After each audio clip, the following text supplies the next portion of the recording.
Let's look at vectors and how to define them geometrically. A geometric vector is just a directed line segment. So we have 2 points that our line segment goes between, and we give it a direction using an arrow. We call the starting point the initial point, and the final point the terminal point. These tend to be denoted by lowercase letters, such as v, and we put a little arrow on top to indicate it's a vector. Another way to write them, especially in written textbooks, is a bold letter. But since we have a hard time writing bold letters, we tend to write them with an arrow on top whenever we're doing them by hand. And these vectors are really denoted by 2 things. One is the direction that it goes, and the other one is the magnitude, which is the length, another word for length. So when we say magnitude, we're just referring to the length of the line segment. If my initial point is x1, y1, and my terminal point is x2, y2, then my magnitude, which is denoted by 2 vertical bars around the v, is the square root of x2 minus x1 squared plus y2 minus y1 squared. Let's look at these 2 vectors here. I want to show that they're the same. I'm going to call this one u and this one v. I want to show that u is equal to v. So we need to show 2 things. The first thing is the magnitude. We need the magnitudes to be the same. For u, our formula was the square root of, we do x2 minus x1, so 0 minus negative 3 squared, plus y2 minus y1, 3 minus negative 3 squared.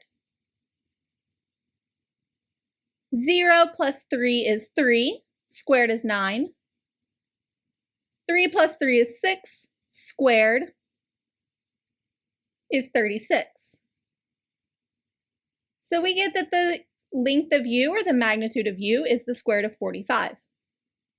If we look at v, we have x2 minus x1, which is 3 minus 0, squared, plus y2 minus y1, 6 minus 0, squared. 3 squared is 9, and 6 squared is 36, so we once again get that the square root of 45 is the magnitude of v. So they do have the same magnitude. The second thing we need to show is that their direction is the same. The easiest way to do that is by looking at the slope of the 2 segments, which, as a reminder, is y2 minus y1 over x2 minus x1. So for u, y2 minus y1 would be 3 minus negative 3. x2 minus x1 would be 0 minus negative 3. And we get 6 over 3, or 2. For v, y2 minus y1 would be 6 minus 0. And x2 minus x1 would be 3 minus 0. In other words, 6 over 3, or 2. So these are in fact the same. We do have some operations with these vectors. We start with scalar multiplication. Scalar just means a real number. So this is multiplying a vector by a real number. So let's suppose we have a vector v.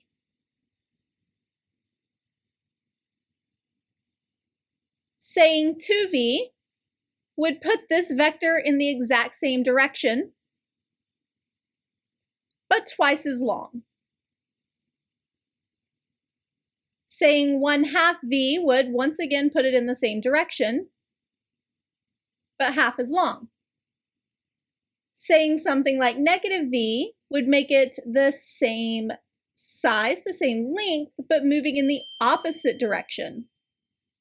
So multiplying a scalar by the number is going to change the length of the vector.